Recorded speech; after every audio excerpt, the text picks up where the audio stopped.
Jadi oleh karena itu sahabatku, ternyata untuk membuat kemajuan di dalam diri kita, itu tidak selamanya harus dengan pendidikan tinggi, harus dengan modal yang besar. Oh ternyata tidak.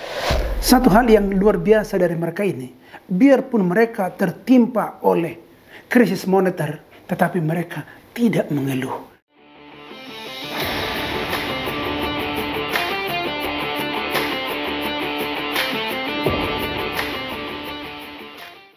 Sahabatku, para agen perubahan dimanapun Anda berada. Untuk kali ini kita akan membuka sudut pandang kita karena kita terinspirasi dari sebuah desa kecil di Jawa Barat. Saya sangat kagum dan merasa begitu penting untuk menyampaikan ini kepada kita semua. Karena desa ini memberikan sumber inspirasi yang luar biasa bagi kita. Desa ini adalah sebuah desa yang pada awalnya adalah daerah yang cukup sederhana dengan kehidupan yang hanya sekedar begitu saja. Sebagaimana desa-desa yang ada lainnya di Indonesia ini. Tetapi di dalam kehidupan mereka yang hanya begitu pas-pasan, rupanya pada era beberapa tahun yang lalu Indonesia mengalami krisis moneter. Ternyata pukulan krisis moneter itulah membuat mereka menjadi berubah. Itulah makanya saya katakan ini merupakan desa inspirasi bagi kita, bagi seluruh desa-desa yang ada di Indonesia ini. Rupanya begini, di dalam kehidupan yang hanya begitu sederhana di desa itu, kita yakin kalau namanya desa, pasti secara ekonomi juga mereka tidak menonjol, secara pendidikan juga tidak terlalu mumpuni. Ditimpa lagi oleh krisis moneter, maka mereka boleh dikatakan hampir gagal begitu. Tapi ternyata dari desa ini ada satu orang yang mencoba memulai usaha, yaitu menjahit tas, ya. Jadi dia itu menjahit tas. Pada awalnya adalah tas-tas untuk anak sekolah. Dan itu dijualnya. Ternyata pasar cukup menyambutnya. Akhirnya dikembangkannya tas kulit juga. Dan ternyata pasar begitu hebat menyambutnya. Akhirnya seluruh tetangganya yang ada di kampung itu menjadi kagum dan ikut juga melakukan hal yang sama. Mereka itu semuanya membuka jahitan-jahitan tas ataupun konveksi tas. Dan semua jenis tas mereka buatkan di sana. Ada tas yang terbuat dari bahan parasut, ada terbuat dari kain, ada yang terbuat dari kulit dan sebagainya. Dan ternyata barang-barang mereka ini dikirim ke kota-kota lain. Dan luar biasa sambutan pasar karena harganya tidak terlalu tinggi mereka buat. Sekarang desa itu menjadi desa konveksi tas. Desa apa itu? Itu namanya adalah Kampung Pangauban di desa Jangkurang. Itu di Kabupaten Garut yang ada di Jawa Barat.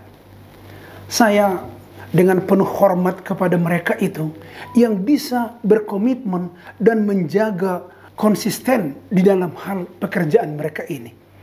Jadi mereka itu bangkit dari keterpurukan ekonominya dan sekarang bisa kita saksikan info-infonya di begitu banyak media. Desa ini adalah desa miliarder sekarang. Semua rumah-rumahnya itu adalah rumah-rumah bertingkat yang mewah. Orang-orang dari kota pun kagum dan salut melihat perkembangan desa ini. Kita tidak menyangka bahwa rumah-rumah yang begitu mewah di desa ini itu adalah milik orang-orang desa itu sendiri yang boleh kita katakan tadi pendidikannya tidak terlalu tinggi. Kemudian kalau kita lihat sekarang kondisi perekonomian mereka sana, di kampung itu ada sampai 50 keluarga jadi juragan tas.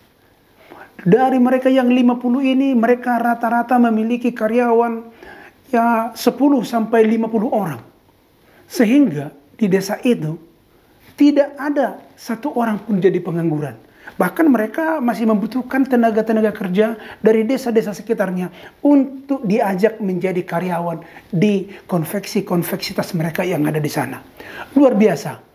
Menurut data, para pengusaha konveksi ini setiap bulannya bisa mendapatkan omset 500 sampai 600 juta.